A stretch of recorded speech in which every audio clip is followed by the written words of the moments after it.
Chapter 1. The Dinner That Cost More Than Money. They laughed when I paid the $4,000 dinner bill. They called it good practice for marriage, like financial humiliation was part of love. What they didn't know was that I'm not the kind of woman who cries over receipts. I'm the kind who files them. My name is Madeline Turner, and the night they made me pay was the night I started building my case. By the time our wedding day came, I wasn't walking down the aisle for vows. I was walking toward justice.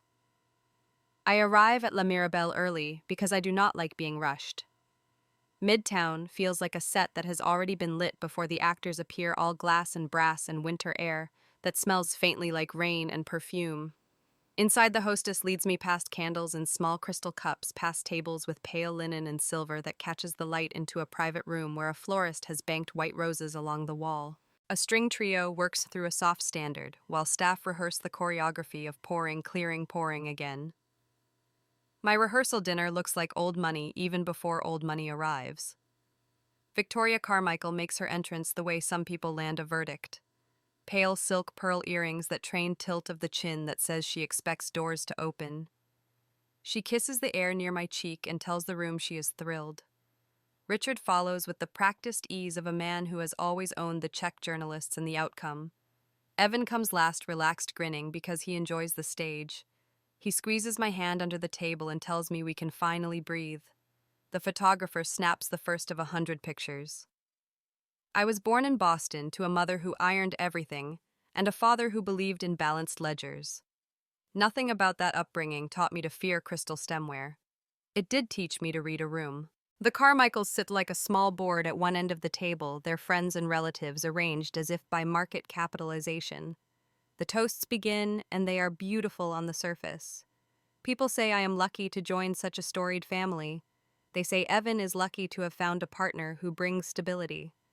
I smile and count how many times luck is used to avoid saying the word work. The courses arrive on their parade. Oysters in shaved ice that smokes, soup the color of late fall, fish hidden under a delicate lattice of pastry. Each plate lands like a small declaration that beauty can be portioned and priced. Evan leans toward me now and then and says it is perfect.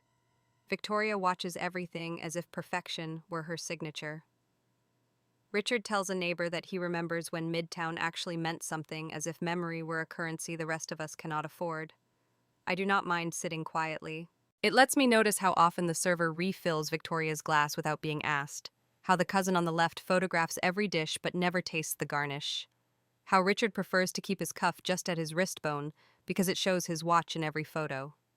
I catalog small truths the way I catalog transactions, not because I intend to use them, but because they tell me where I am. It is late enough that the candles have burned tunnels into themselves when the bill arrives. The server places a black folder by Richard's hand. He touches it with 2 fingers as if it were a portfolio he does not plan to buy, and then looks at Victoria.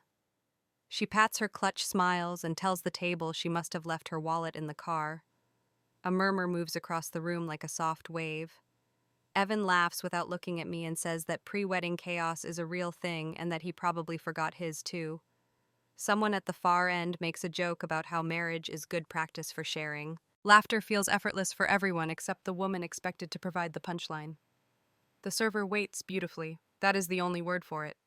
He holds his face in the neutral expression of a man who has learned that people will tell you what they think of themselves if you give them enough time.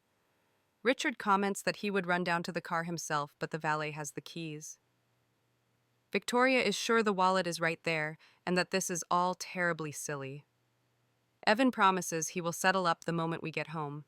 People begin to collect their coats as if we have already paid. I do not say a word. I reach into my bag, slide out my card, and place it on the tray. The server's eyes meet mine for half a second. I have the odd sense that he has seen this exact play before. He thanks me and moves away. The table exhales. Someone says that I am a gem. Someone else says that this is precisely why Evan is so lucky. I keep my face calm because that is my best asset tonight. When the server returns, I ask him quietly for an itemized copy with the timestamp. His hand barely pauses. He prints one at the terminal and brings it back with the leather folder. The total reads $4,012.45. I slide the receipt into my bag as smoothly as if it were a lipstick. I do not feel triumph. I feel a small locking into place the way a safe door turns when the last number lands. Outside, the air is crisp enough to make my lungs feel new. The car is warm. Evan laughs as he falls into the passenger seat, still buoyed by wine and applause. He talks about the band and the florist and the limitation of cake tastings and tells me we nailed it tonight. I drive because I always do. I prefer my hands on the wheel. Midtown slips behind us while he scrolls through photos. He says he loves the shot where Victoria is looking at me because it looks like pride. I say that expressions and intentions are not always the same thing. He pats his jacket, then frowns. He says there is his wallet and that he must have left it at home after all. I keep my eyes on the road.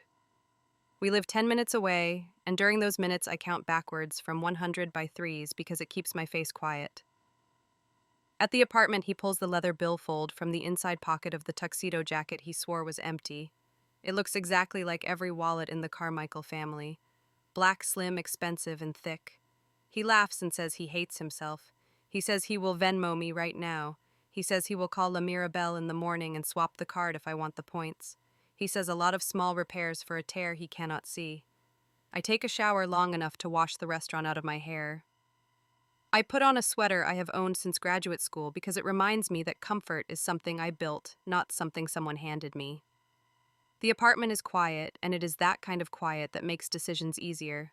At the desk by the window, I open my laptop. I create a new folder and name it Carmichael Transactions. I breathe in and out once slowly because naming a thing is always the first real step. I remove the receipt from my bag and flatten it with the side of my hand. The date and time are clear, the total precise, the merchant name exactly spelled. I take a clean photo with my phone under the desk lamp. I drag the image into the folder. I open a new document and write a line at the top that reads Transaction Number 1 La Mirabelle $4,012.45. I note the names of the people seated nearest me and what was said. Not every word, only the ones that matter for intention. Forgot wallet, pre-wedding chaos, practice for marriage. I include the name of the server because he wore a tag, and a guess at his age because small details are anchors if anyone questions memory. I save, then I save again. I compose an email to my work account because that server stores originals and stamps time like a court clerk who never tires. I attach the photo, the document, and a short note that says, Receipt for rehearsal dinner. I send it. The soft whoosh of the outgoing message lands in my chest like a click. I forward a blind copy to a vault email I keep for client backup. I do not worry about anyone snooping. My firm encrypts. My firm believes in custody. My firm believes that paper is not old-fashioned, it is honest. Evan calls from the bedroom and asks if I am coming to bed. He says it is late. He says we have a final venue walkthrough at 9 and that the planner will be brutal if we are late. I say I will be in soon. I close the laptop and sit for a moment with my hands flat on the desk. The city outside is still awake. A siren travels up the avenue and disappears. Somewhere down the block, a dog complains and is shushed. I let the room settle into that deep hour where thought and decision sit next to each other and learn to share the same chair. People imagine that indignation rises like fire. Mine does not. It moves like water that finds the lowest channel and keeps going until it has carved stone. I do not want to fight. I want to be accurate. Accuracy is cold and it is patient, and it does not feel the need to announce itself. It arrives with a timestamp. I change into cotton brush out my hair and slide into bed beside the man who will wake up tomorrow and speak about centerpieces. He turns toward me and says, "We make a good team." He says his parents love me. He says tonight was proof. I watch the small muscles at the corner of his mouth that tighten when he is not telling me every part of a story. I say that proof is a strong word. He laughs and drifts. I listen to his breathing even out. When I cannot sleep, I get up again and walk to the living room. I pick up my bag and sort through it as if I might have lost something that mattered. My fingers touch the receipt again, and I resist the urge to hold it to the light. It is only paper. The meaning is in the pattern. I think about my parents in Boston, about my mother sewing the lining of my prom dress, because she did not want anyone to see a single loose thread, about my father telling me that the first time you let something slide, you teach the world how to treat you. I do not need their voices now. I know what they would say. In the kitchen, I pour water into a glass and stand at the window. Midtown in the distance looks like a promise someone else made. I find myself listing the costs of tonight the way I list line items in a budget: the dinner, the florist who added extra stems because Victoria requested fullness, the additional hour for the trio, the valet fees for guests who never left their keys. Most of it will never show up on any bill that matters. But one part has a number, and that number has a place. I sit again and open the laptop one more time. I create a small spreadsheet in the Carmichael Transactions folder. Date, vendor, amount, payer, note. I enter the line for La Mirabelle, and in the note I write the words humor at my expense. I add a second line and leave the cells blank, a reminder to pay attention. Sometimes leaving a space ready is enough to make you see the next thing when it arrives. When I have done enough to quiet my mind, I put the computer to sleep and turn off the lamp. The room changes shape in the dark. I walk back to the bedroom, careful with the door so it does not click. I lie down and look at the ceiling until the lines stop moving. I tell myself that dignity is not a performance. It is a private discipline. It is what you do when no one is clapping. Before sleep takes me, I say one sentence in my head, not out loud, not for anyone else. If they treat me like the joke, I will make the joke useful. I will make it a record. I will make it a fact. If this story touched you, please subscribe and let someone out there feel less alone. Thank you. Chapter 2. When the numbers didn't add up. Morning comes with the kind of light that makes everything look honest. I am at the table with coffee and the spreadsheet I started last night when my phone hums. It is a message from Nina Price, the planner, who has a color-coded calendar for every hour between now and Saturday. Her text is clean and direct. We are short 14,000. The vendor balances need to clear today. I open the banking app and wait for the little spinning wheel to stop pretending. The joint account lands on a balance that is basically air. The ledger below it is not a ledger so much as a series of exits. Transfers with tidy labels that read Carmichael Holdings LLC. Debits for venue installments that look larger than the contracts we signed. Fees that accompany wires, the way gnats accompany fruit. I breathe, and then I breathe again because breath is what controls the words that want to come out too fast. I look at the total column I added to my sheet. With last night's 4,012 and the additional charges and the unexplained transfers, the harm sits at 36,000. I write the number. I say it in my head the way you say an address you want to remember. 36, not a feeling, a fact. I call the bank and press through a menu that sounds friendly. A woman named Carla introduces herself and asks for verification. I give the numbers and the answers that make me me. She asks how she can help. I tell her I need details for every transfer to Carmichael Holdings LLC from the joint account ending in 0912 during the past 2 weeks. I can hear her fingers on the keys, fast and accurate. Carla confirms there were 4 transfers and lists the dates. She says each was authorized by an account holder named Evan Carmichael. She says there is a note that oral permission was given for a third party to initiate the transactions. The third party is Richard Carmichael. She says they have a call log and an internal timestamp for those permissions. She offers to email me a transaction report. I keep my voice level. I ask her to send the report and to note that I am disputing the transfers as unauthorized by me. I ask if there is any written power of attorney on file. She says no. I ask whether they keep recordings of calls for oral authorization. She says yes, as part of quality assurance, and that I can request a review through the disputes department. She gives me a case number that starts with 3 letters and ends with a sequence I write slowly so I do not invert digits. When the email lands, I drag it into the Carmichael Transactions folder and make another copy for the vault.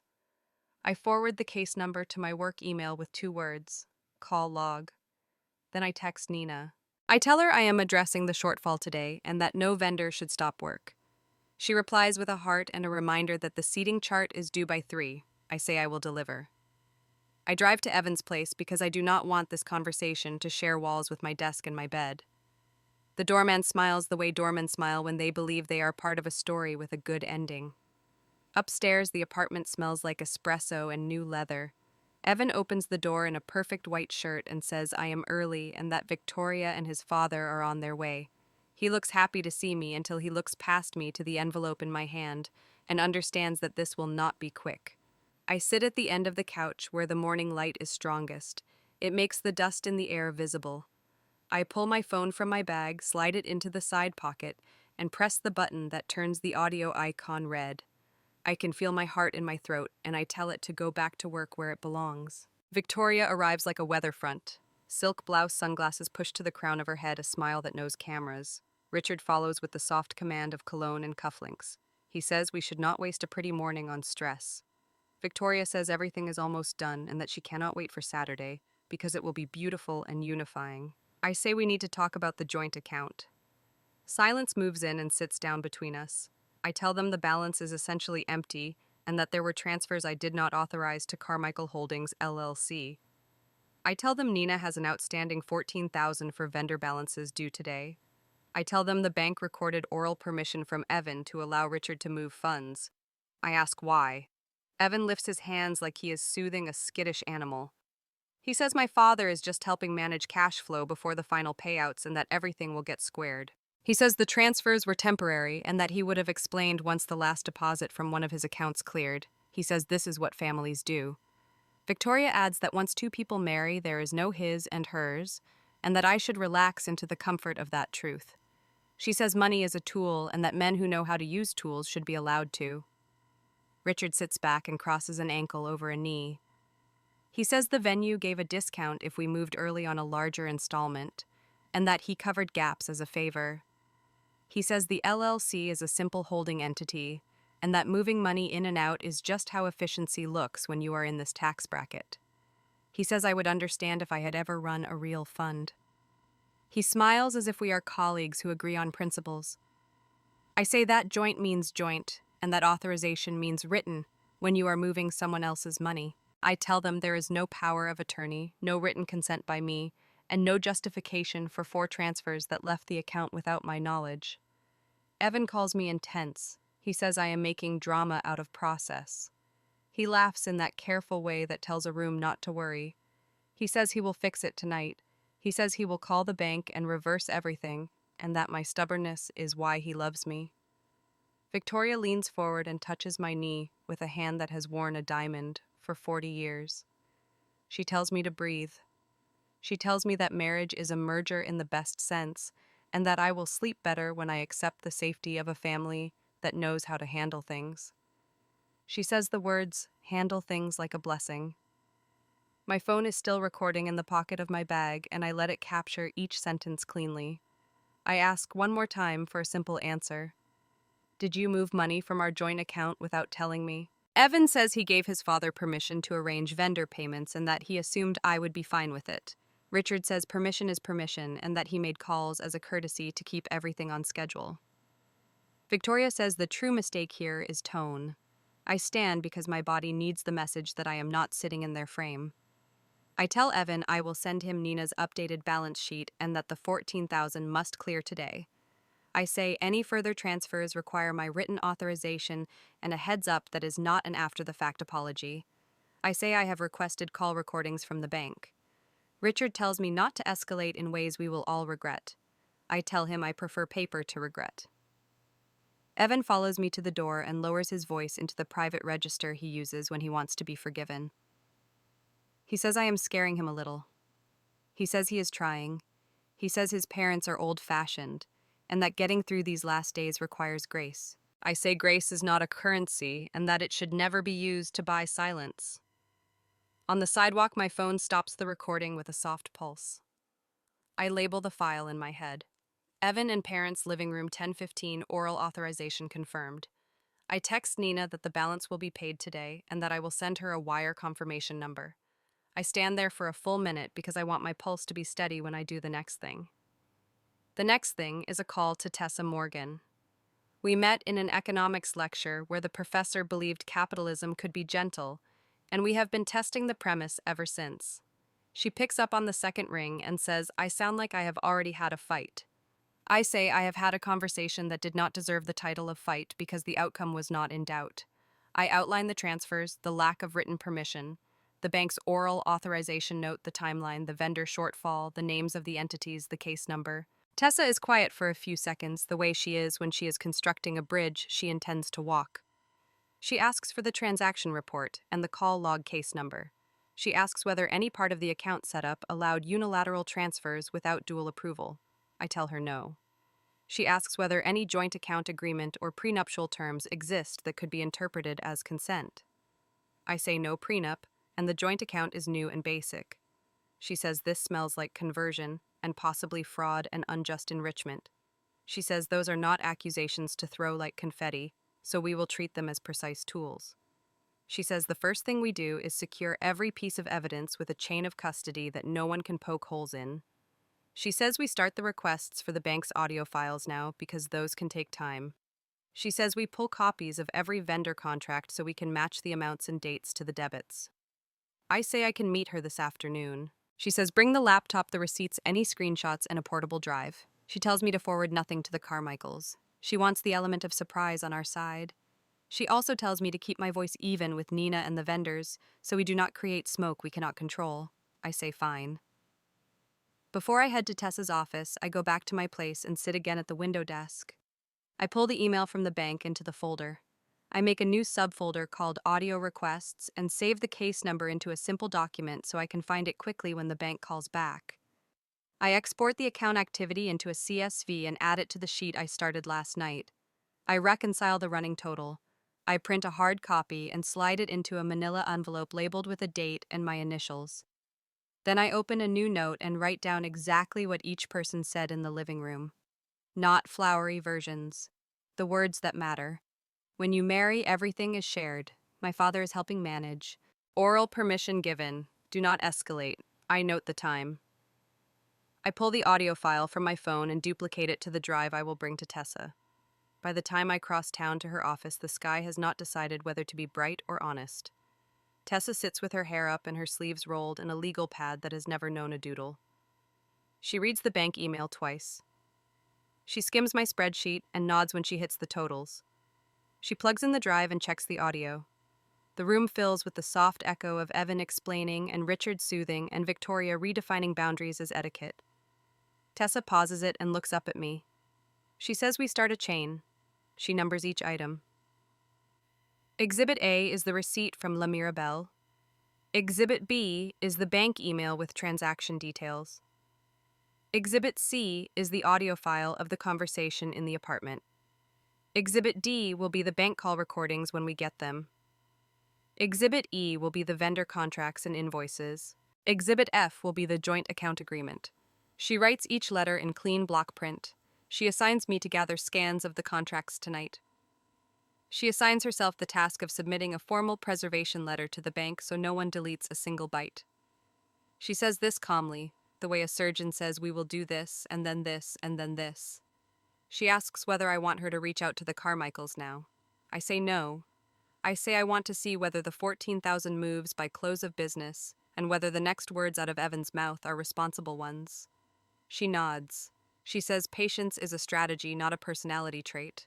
She warns that families like this will push labels onto me. Difficult, ungrateful, alarmist. She says labels only stick if I help press them down. I leave her office with the envelope against my ribs and the weight feels right. Outside, the city is in that late afternoon mood where everyone heads somewhere that matters. My phone buzzes and it is a notification that a wire has posted. 14,000. The memo line reads planner adjustment. No apology, no acknowledgement. Just money returning to where it belonged hours ago. I walk the long way home because I need the time. I think about the vocabulary that was deployed in that living room. Shared, help, manage, courtesy. Every word pulled from a dictionary of control and presented as care. I do not need to argue with the dictionary. I need to write a better record. At my desk, I slide the wire confirmation into the folder and update the sheet. The total harm line drops to 22 for now, but the pattern line keeps its place. I open a fresh page and title it Witnesses and Contacts. I add Nina's full name and business address and note her text about the shortfall. I add Carla with the bank and her extension and the case number. I add the server from La Mirabelle with a blank space for a last name that I can get from the manager later. I add the doorman at Evans as a potential verification of comings and goings. I add the photographer because sometimes lenses catch more than faces. Night arrives without ceremony. The avenue below looks like a ribbon someone has pulled tight. I turn off the ceiling light and let the city light do the work. I open my phone and tap into the voice memos. I rename the file from this morning.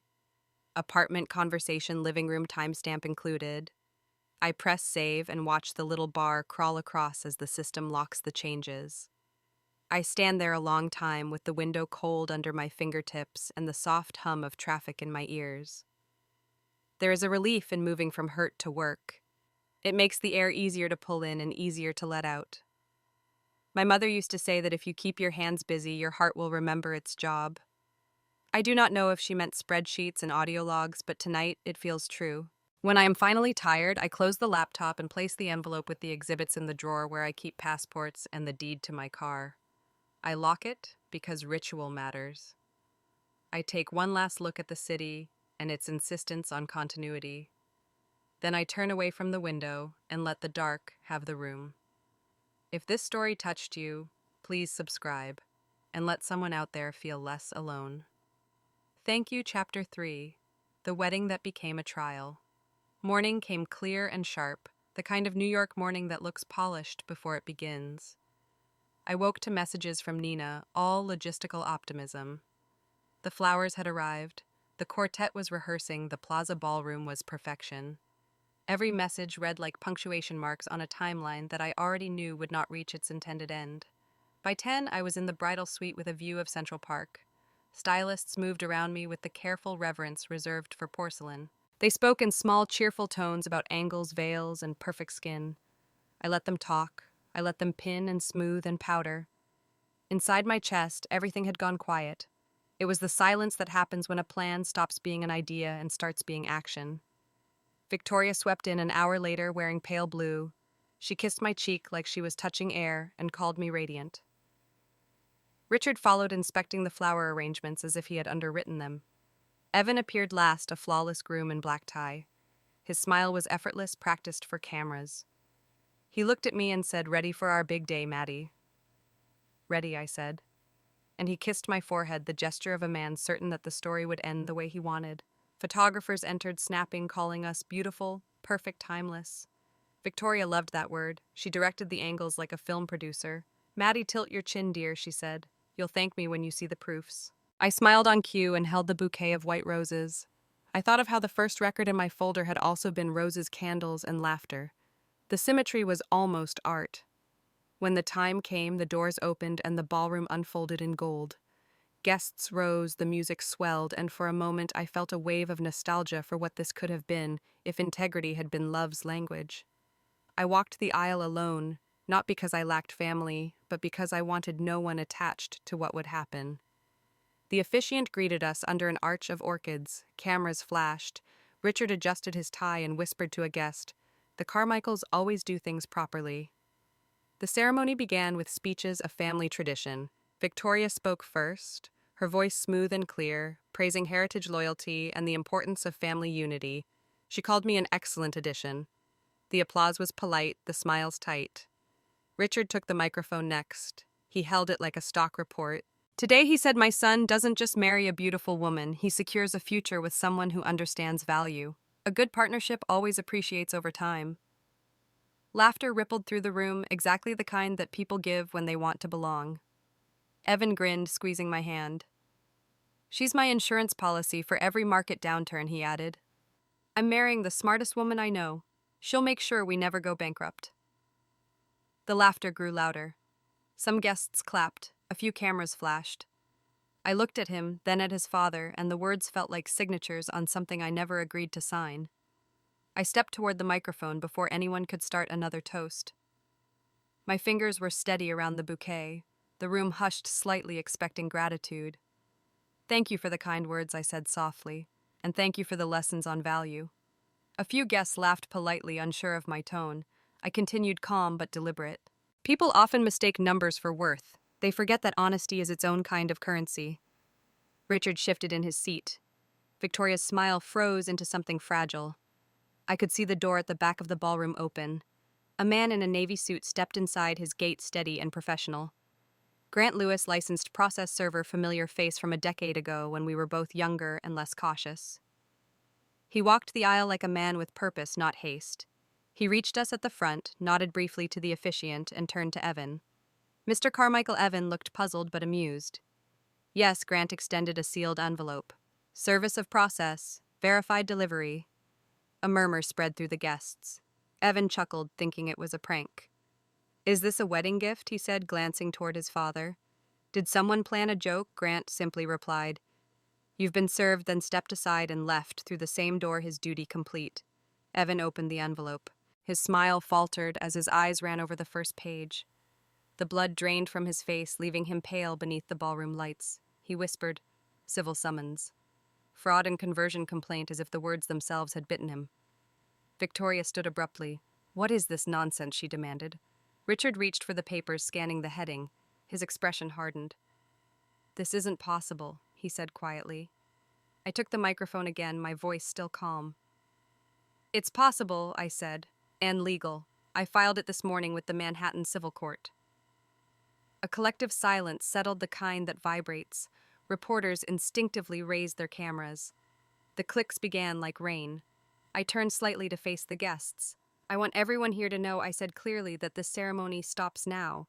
The evidence I hold is enough to prove financial misconduct and misuse of shared accounts. I won't enter a contract that merges my assets with fraud. This is notice, public and official, to prevent commingling. Someone near the back gasped. The officiant stepped away, unsure where to look. The string quartet had stopped mid-chord. Evan's voice came out cracked. Maddie, what are you doing? We can fix this. What you broke wasn't logistics, I said. It was trust. And trust doesn't get fixed with bank wires. Victoria's hand flew to her throat. You're humiliating us, she hissed. No, I replied, still soft. You did that yourselves. I'm just clarifying the balance sheet. A man from the press whispered to another, scribbling. Richard moved closer, lowering his voice so only I could hear. You'll regret this. No one embarrasses my family in public and walks away clean. I looked him straight in the eye. I prefer clean to rich. He stepped back as if the words had weight. Evan reached for my hand, but I kept it by my side. I love you, he said, desperate now. You can't do this. I already did, I said. The court docket confirms it. The guests were frozen, the sound of cameras now constant. Every face seemed to shift between fascination and discomfort. I could feel the temperature in the room drop. I turned toward the officiant. Please stop the ceremony, I said. There's no wedding today. The officiant nodded slowly, folding the ceremony notes. Victoria whispered something to a cousin, her expression collapsing into disbelief. Richard sat down heavily, reading the summons again, lips moving, as if numbers could make sense of betrayal. Evan's voice rose loud now, cracking under the lights. You're destroying everything. No, I said, stepping back from the microphone. I'm preventing more damage. I'm making sure my life doesn't become collateral in your family's accounting. He took a step toward me, then stopped when he saw the expression on my face. There was nothing left there for him to bargain with. Grant reappeared at the door, nodded once toward me. I nodded back. He spoke quietly to the event coordinator, who was pale and shaking. Service completed, he said, his professional tone cutting through the murmur. I looked down at the bouquet in my hands, heavy with flowers that no longer meant anything. I laid it carefully on the edge of the stage. The petals brushed the marble like the last sound in a quiet room. Then I turned and walked down the aisle that had been dressed for a promise. Every step felt exact. No rush, no pause, just motion. The crowd parted silently, the scent of orchids following me like a trail. I could hear the whisper of fabric as my dress brushed against the gold carpet. Behind me, flashes of cameras still lit the walls, capturing a moment that would leave the gossip columns gasping. Outside the ballroom, the hallway was bright and cold. The sound of the city beyond the hotel doors felt like life again. I exhaled long and steady. The veil shifted slightly in the breeze from the air conditioning vent, and I caught it before it fell. Grant waited by the elevator. It's done, he said simply. I know, I said. He looked at me for a second. You okay? I'm accurate, I said. That's close enough. He nodded, pressed the button, and held the elevator for me. When the doors closed, the mirrored panel reflected a woman in white who did not look like a bride. The descent was slow, almost ceremonial. At the lobby level, I stepped out into the marble hall. Through the glass doors, taxis lined up like punctuation marks. I walked outside into the bright noon air. A few photographers followed at a distance, calling my name. I ignored them. Across the street, the fountain shimmered. I stood there for a moment, breathing, letting the weight of the bouquet fade from my hands. Then I started walking. The city folded around me like it always had, full of noise and indifference, and I welcomed both. The image that stayed behind me was a white dress against a room of gold, still as a painting. Justice before vows. If this story touched you, please subscribe and let someone out there feel less alone. Thank you. Chapter 4. Courtroom Etiquette. 6 weeks later, I walked through the revolving doors of the Manhattan Civil Court with a steady pace and a heartbeat that felt measured instead of fast. The marble floor caught reflections from the tall windows and turned them into pale streaks of light underfoot. I wore a gray suit that fit the way armor should, clean and quiet. Beside me, Tessa adjusted her briefcase and said without looking up, "It will move fast. Hearings like this always do." "I know," I said. The guards at security nodded. The case had been in every paper for weeks. A tabloid called me the bride who sued her groom. Another site ran a poll asking whether I was brave or cruel. I stopped reading after the first few days. I preferred facts. Facts would speak soon enough. Inside the courtroom, the air was cooler, heavy with the faint hum of fluorescent light. Rows of benches filled with spectators, reporters, and people who just wanted to see a spectacle. Eleanor Brooks sat 2 rows back with a notepad balanced on her knee. She met my eyes briefly and gave a small neutral nod.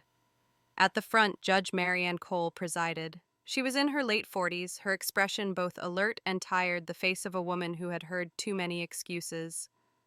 When she called our case, her voice carried through the room with the kind of authority that silences gossip. Turner versus Carmichael, the clerk read. Evan sat with his lawyer to the right, his parents behind him. Richard's jaw was tight, Victoria's eyes already shiny. They looked like people waiting for a storm to pass, not realizing it had already arrived. Tessa stood and introduced herself as counsel for the plaintiff. Her tone was clear, direct, and confident. "Your Honor, we are here regarding the matter of financial misconduct and unauthorized transfers from a joint account totaling $36,000. We will present evidence supporting causes of action under fraud, conversion, and unjust enrichment." The opposing lawyer, a tall man with the kind of tan that suggested boardrooms in Florida, rose next. "Your Honor, this is a misunderstanding among family members. There was no intent to deceive. These are premarital logistics blown out of proportion." Judge Cole lifted a hand. "We will let the evidence decide proportion, Counselor. Proceed." Tessa began methodically. She placed binders on the table labeled in sequence. Exhibit A, the itemized receipt from La Mirabelle, representing the initial $4,000 transaction in which the defendant's family requested the plaintiff to pay under the guise of forgetfulness. Exhibit B, the bank statement detailing 4 transfers to Carmichael Holdings LLC without written authorization by Ms. Turner. Exhibit C, the bank's internal case record showing oral authorization given by Mr. Carmichael to a third party, his father. Exhibit D, the recorded conversation in which the defendants confirm those actions. Exhibit E, time-stamped photographs of Mr. Carmichael's wallet on the evening of the rehearsal dinner contradicting claims of mistake. She moved like a conductor who knew her orchestra. Every exhibit landed with a soft thud that echoed louder than any outburst. The defense lawyer stood again. "Your Honor, these are isolated events. There was no malice.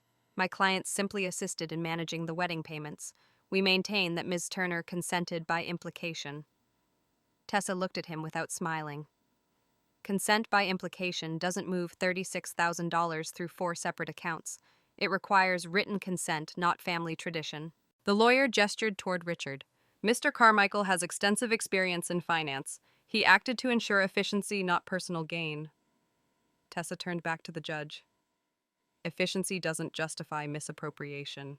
The pattern of behavior documented across multiple witnesses demonstrates intent, not confusion." Judge Cole nodded slightly. "I will hear from the witnesses." Barbara Heller was called first. She walked to the stand wearing a dark dress and a steady expression. She swore in, adjusted the microphone, and met Tessa's gaze. "Ms. Heller, can you describe the incident at La Mirabelle on June 10th? Barbara folded her hands. The rehearsal dinner for the Carmichael wedding.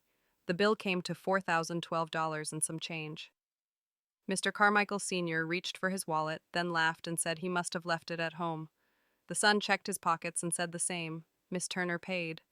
It seemed awkward, but familiar. Familiar, Tessa asked. Barbara nodded. They have dined with us before. 3 times in the past year. Each time they joked about forgetting their wallets. Different occasions, same result. Gasps moved through the courtroom.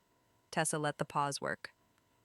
So you observed a repeated pattern of behavior where the Carmichaels allowed others to pay for high-value meals while claiming forgetfulness. Yes, Barbara said. I did. Thank you, Ms. Heller. The defense lawyer tried to recover ground. Ms. Heller, are you suggesting my clients orchestrated some elaborate plan to have others pay for dinner? Barbara's mouth tightened. I'm not suggesting anything, sir. I'm telling you what happened. He sat down. The audience murmured until the judge raised a brow and it stopped. Next came the bank representative via video link confirming that all disputed transfers were initiated through voice authorization by Evan Carmichael and verified by a call recording. No written consent from me existed. Evan's lawyer objected, arguing relevance. Judge Cole overruled it. The evidence speaks directly to authorization and intent, she said. When it was time for testimony from the plaintiff, Tessa touched my arm lightly. I stood and took the oath. The microphone caught the sound of my breath even and measured. Tessa began. Ms. Turner, what was your understanding of the joint account's purpose? To pay wedding expenses, I said. We agreed each of us would deposit specific amounts and both approve withdrawals. There was no agreement for anyone else to access it. Did you authorize any transfers to Carmichael Holdings LLC NUM? When did you first learn of these transfers? The morning I received a message from our wedding planner about missing payments. That was June 16th. And what did you do next? I contacted the bank. They provided transaction records showing Mr. Carmichael's voice authorization. Later, I confronted the defendants and recorded the conversation. Tessa nodded. During that conversation, what did they say? I glanced at Evan, who stared down at the table. They said his father was helping manage the payments, and that I should relax because marriage means sharing everything. And how did that make you feel? I hesitated for a heartbeat. It made me feel like property instead of a partner. The room went silent. Tessa stepped aside. No further questions. Evan's lawyer rose. Ms. Turner, isn't it true you were under significant stress during wedding planning and might have misinterpreted your fiancé's intentions? No, I said. You did not feel any pressure to dramatize events after the ceremony was interrupted. I don't dramatize. I document. The lawyer frowned. Would you agree that your public filing humiliated the Carmichael family unnecessarily? I would agree that financial fraud is already humiliating, I said. He sat down without another word. Judge Cole looked between the tables. Counsel, any additional evidence? Tessa lifted one more exhibit. Your Honor, Exhibit F, an email log showing that Ms. Turner sent copies of all receipts and reports to herself on secure servers prior to the wedding, establishing a clear timeline of awareness and good faith. This corroborates the consistency of her records. The judge studied the document. Admitted. She turned to the defense. Do you have any rebuttal evidence? Richard leaned forward, whispering harshly to his lawyer, then stood abruptly. Your Honor, this is absurd. My son was simply protecting his fiancée from financial mistakes. We intended to reimburse everything. Judge Cole regarded him evenly. Sir, please sit down. You are represented by counsel. Victoria wiped her eyes with a handkerchief, whispering to Evan. Just apologize for God's sake. Evan's lawyer placed a hand on his arm. My client will make a statement. Evan rose slowly, face pale. I never meant to hurt Maddie, he said, voice breaking. I thought moving the money would simplify things. I trusted my father's judgment. Tessa stood again. Simplifying things requires transparency, not secrecy. The law doesn't excuse ignorance when harm results. Judge Cole held up a hand. That is enough. The court has reviewed sufficient evidence to establish probable misconduct. She looked at me. Ms. Turner, you've presented a detailed and credible record. The defendant's actions demonstrate at minimum a breach of fiduciary duty and conversion. This court will issue a temporary restraining order and a preliminary injunction to preserve disputed assets pending full trial. Her gavel tapped once, sharp and final. The sound carried like a clean break through glass. Reporters scribbled. Eleanor Brooks wrote steadily without looking up. Richard dropped his head into his hands. Victoria's shoulders shook quietly. Evan turned to me, eyes searching for something he no longer had the right to find. I met his look with none of the anger he expected, only the certainty of distance. Tessa gathered the binders, stacking them neatly. We'll prepare for discovery, she said softly. I nodded. As we walked out, the hallway was full of camera flashes and voices calling my name. Tessa shielded me with a calm efficiency that came from practice. Outside, the air felt different. I let it fill my lungs slowly until the noise blurred into the hum of traffic. That night, sitting by my window again, I watched Manhattan lights blink like an old code I could finally read. My reflection in the glass looked older, sharper, but free. I thought of what I had said in court, how it felt to speak after weeks of silence. Dignity doesn't need to shout, it just needs the truth to stand beside it. If this story touched you, please subscribe and let someone out there feel less alone. Thank you. Chapter 5. Interest Paid in Full. 2 months later, the city felt new again, as if the noise had softened around the edges. The case had closed, with a verdict that arrived like the end of a long equation finally balanced. The court ordered full restitution, $36,000, returned legal fees covered, and damages for defamation and distress. The newspapers called it Turner versus Carmichael Proof Over Pride. I read the headline once, folded the page, and filed it away with the rest of the documents. That morning, I walked through the same streets where people had once whispered about the bride who walked out. This time, they passed without recognition. I preferred it that way. I carried a small envelope addressed to La Mirabelle. Inside was a cashier's check made out to the restaurant's staff fund, the same amount I had been forced to pay that night. I wrote a short note thanking them for kindness they did not even know they had shown. I slipped the envelope into the manager's hand and said simply, "For your staff, for their patience." She looked at me in surprise, but I was already turning to leave. Back at my office, the nameplate on the door read Turner and Combing, Consulting, though the letters looked newer than they had before. Work had multiplied since the trial. Companies wanted integrity audits, women asked for financial workshops, and the quiet word of mouth that moves faster than any ad had done its work. Tessa stopped by that afternoon holding a box of files and wearing the satisfied exhaustion of someone starting again. "Morgan and Associates officially opened this morning," she said, dropping into a chair. "We already have 3 clients, all women with financial disputes. You started a movement, Maddie." I smiled. "You built the bridge. I just walked across it." She laughed softly and pulled a folded newspaper from her bag. On the cover was a photograph of us outside the courthouse, the caption reading, "Financial Justice for Women Begins Here." She said, "It feels good to see this printed. It feels good to know it mattered," I said. When she left, the office felt quiet again, but it was a good quiet. The kind that comes after something has been set right. An hour later, my receptionist buzzed through. "There's someone here asking for you, a Mr. Carmichael." I froze for a second before answering. "Send him in." Evan entered, looking smaller than I remembered. He wore a plain suit, no tie, no arrogance left to carry him. His hands were clasped like someone who had practiced humility and still didn't know if it fit. He stood a few feet from my desk. "Maddie," he said. I just wanted to talk. I kept my posture steady. About what? About everything. About us. About what happened. "There is no us, Evan. There's only a record." He swallowed, searching for a place to begin. "I made mistakes. I let them control too much. I thought money could fix everything. I lost more than I can ever measure." I looked at him not with anger, but with a kind of distant clarity.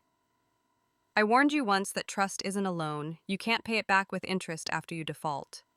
He nodded slowly, his eyes glistening. "I know. I just wanted to say I'm sorry. Then say it to the people you hurt most. Start with yourself." He took a small step closer. "Can we ever have a conversation just to clear things?" I shook my head. "Talk to my lawyer, Evan." For a second, his mouth opened as if to argue, but then he saw the futility. I stood, walked to the door, and opened it. He looked down, then past me toward the street outside the glass walls of the building. The city reflected in his eyes, too bright, too fast. He stepped out into it and kept walking until he was lost in the stream of people. I closed the door quietly. Through the glass, I could still see him blend into the crowd, just another man in a dark suit. For the first time since all of it began, the sight didn't hurt. It just was. Later that evening, I checked my email. At the top was a message from Eleanor Brooks. The subject line read, "The article went viral." Her message was short. The piece reached over 2 million readers in 48 hours. Hundreds of women wrote in. Some shared stories of hidden accounts and silent compromises. Others simply said, "Thank you." Eleanor had attached a few excerpts, one from a woman in Chicago who wrote, "I checked my bank records because of you. My husband had been moving money for months. I stopped it before it was too late." I sat for a while reading the words, slowly feeling them land like small confirmations that something right had come from something ugly. The office lights dimmed automatically as the evening settled. Outside, the streetlights stretched their gold across the glass.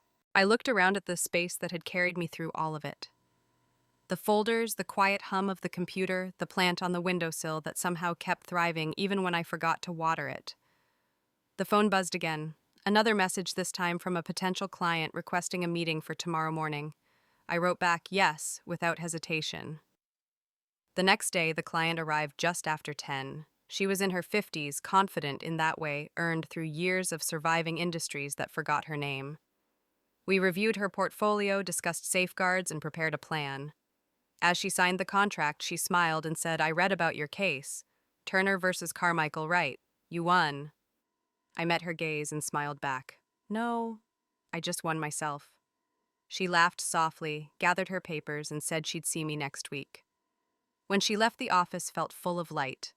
I walked to the window and looked down at the street, watching taxis flow like a steady river of motion. For months, I had measured everything in losses and gains. Now there was no balance sheet left to reconcile, only a calm certainty that the numbers had settled where they belonged. In the drawer of my desk was the file marked Evidence Final. I opened it one last time, ran my fingers over the edges of the papers, then closed it for good. Some stories do not need revisiting once the truth has been spoken aloud. As the sun began to dip behind the skyline, I recorded the last entry in my private log. Case closed, restitution paid, dignity intact. I sat back and let the silence expand until it felt like peace. My voice, quiet but steady, framed the final thought that had carried me through every step. Revenge doesn't always roar. Sometimes it walks into a courtroom calm and certain, because proof speaks louder than pain. If you've ever been underestimated, remember this. Proof never lies, and dignity never needs defending. Stay, listen, because sometimes the quietest victories echo the longest.